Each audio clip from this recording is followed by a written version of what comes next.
Okay, so now we're going to run through the troubleshooting the actual device, and where I'm going to show you where I think the problem is in the code that I've written so far, or what's happening rather. So just I'm going to give a quick overview of how this works, so you have a better idea of what's going on, and kind of do a quick derivation as to how we're using the formulae, and after that we'll run through the example. So just over here you can see what is a 2D drawing of the actual device. So it just consists of a microphone which sends out a sound wave with this direction with a velocity v, and what happens is that bounces off this wall, so it hits here and then gets reflected back out this direction to the microphone, and the microphone records how long it takes for that sound to hit there and to come back there. And so all of this travels over a distance which we're going to call for now s. Alright, so s is distance, and basically the speed of sound, or the speed of anything, is just the distance divided by the time it takes to go there to there. So in this case it's actually, you would half the time, so this t here is actually 1/2 of t total, where t total is the total time for it to bounce off there and bounce back, because we're just using half the distance, if that makes sense. So anyway, the point of this is that the speed of sound varies depending on the medium you're in, and that depends on the density of the medium. So that's where this comes in, the Newton-Laplace equation here. So what this tells us is that the velocity of the speed is equal to the square root of k, which is called the bulk modulus. It's just a constant and it depends on the medium, divided by the density. So in other words, if you're dealing with water, the bulk modulus is slightly different to whether you're dealing with, actually it's a good bit different to air. So the typical bulk modulus for water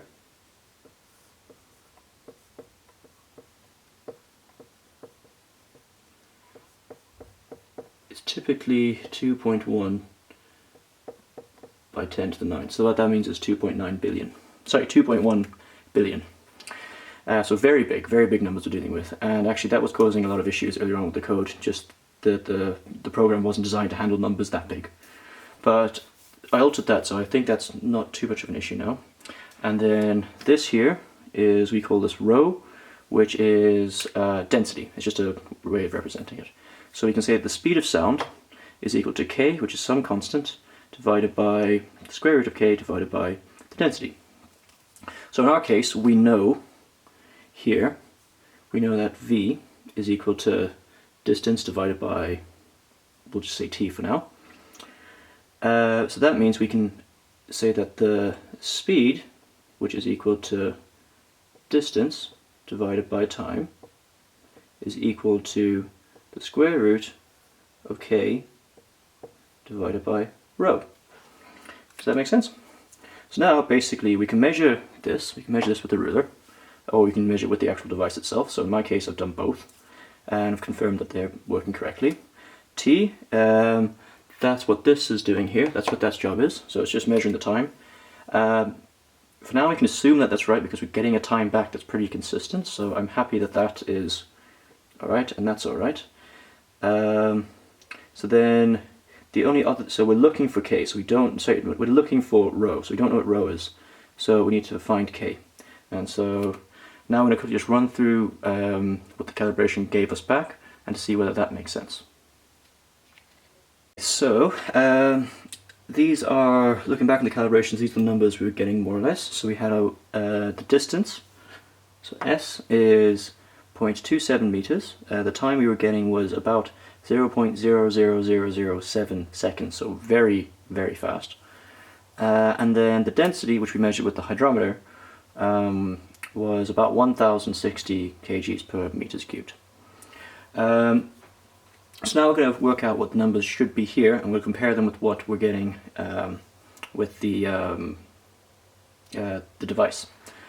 So in this case, we're just going to rearrange the Newton-Laplace formula so to solve for k. So in other words, V squared is equal to K over rho, which means that K, so here we were just squaring both sides, so K is equal to V squared times rho.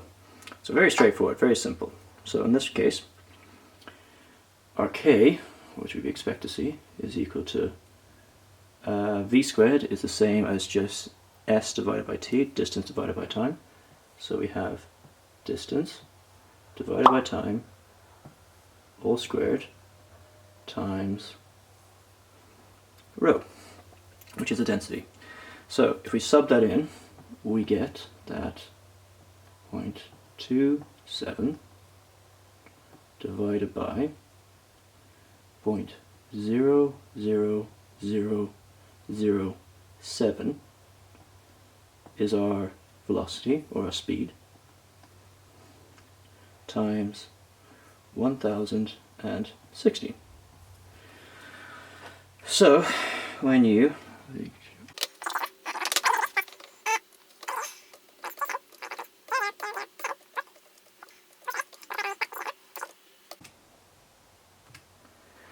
So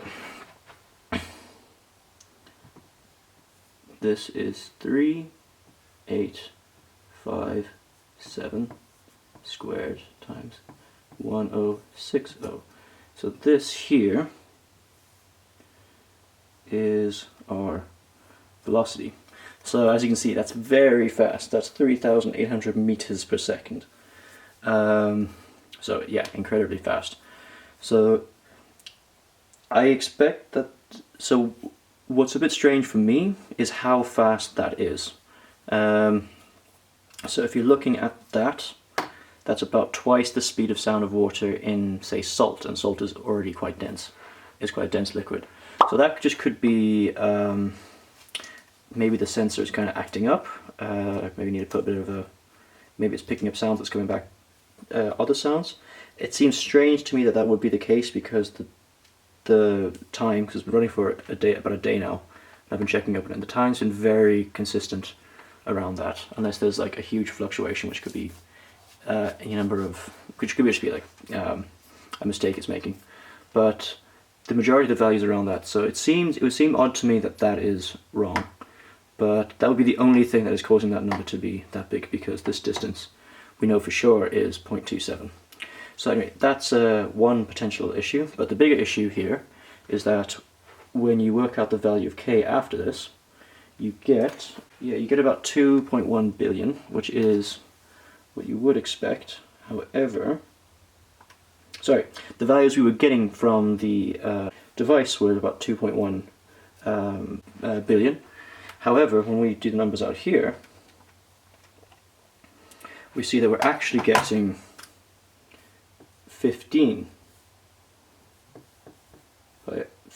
billion. So that means that the bulk modulus of this material is considerably larger than what the code is giving back. Alright, so that's the end of the video. Thank you very much for watching, and hopefully you learned something. The next video will be on the actual changes that were made to the system. I'll hopefully get that up soon, and thank you very much, and hopefully I'll see you again.